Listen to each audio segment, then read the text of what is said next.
Pembelahan sel ada 3, yaitu amitosis, mitosis, dan meiosis.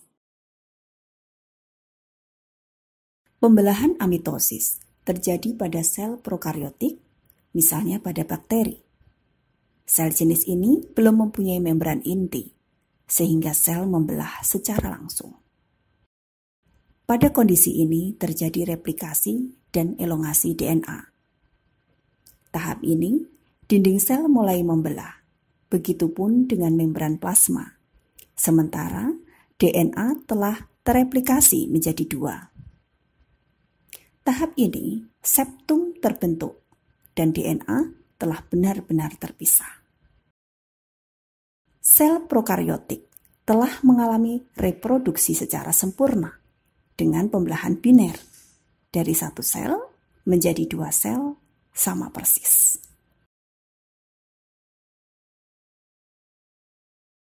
Pembelahan yang terjadi pada sel somatik dan menghasilkan 2 sel anakan yang sama persis dengan induknya disebut pembelahan mitosis.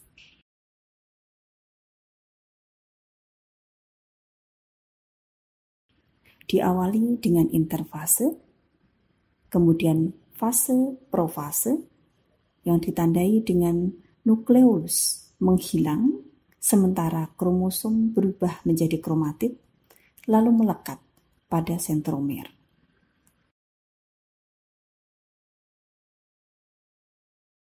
Fase metafase ditandai dengan kromatid bergerak ke arah ekuator.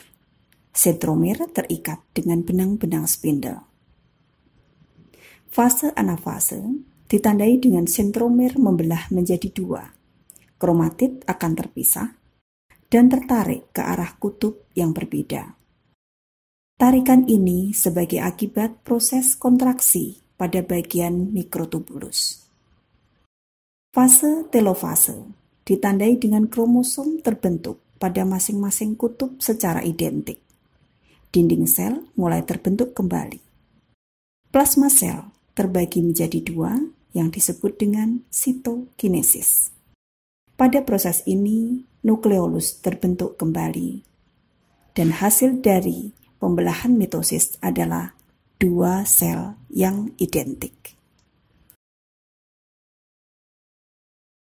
Pembelahan yang ketiga adalah pembelahan meiosis, yaitu pembelahan reduksi di mana sel anakan mempunyai jumlah set kromosom setengah dari jumlah set kromosom induk. Pembelahan meiosis terjadi melalui 2 proses, yaitu meiosis 1 dan meiosis 2. Meiosis 1 akan terjadi proses reduksi kromosom, sedangkan pada meiosis 2 sesungguhnya merupakan pembelahan mitosis.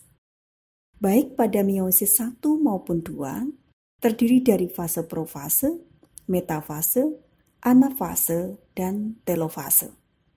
Hasil akhir pembelahan meiosis adalah 4 sel yang mempunyai jumlah kromosom separuh dari kromosom sel induk.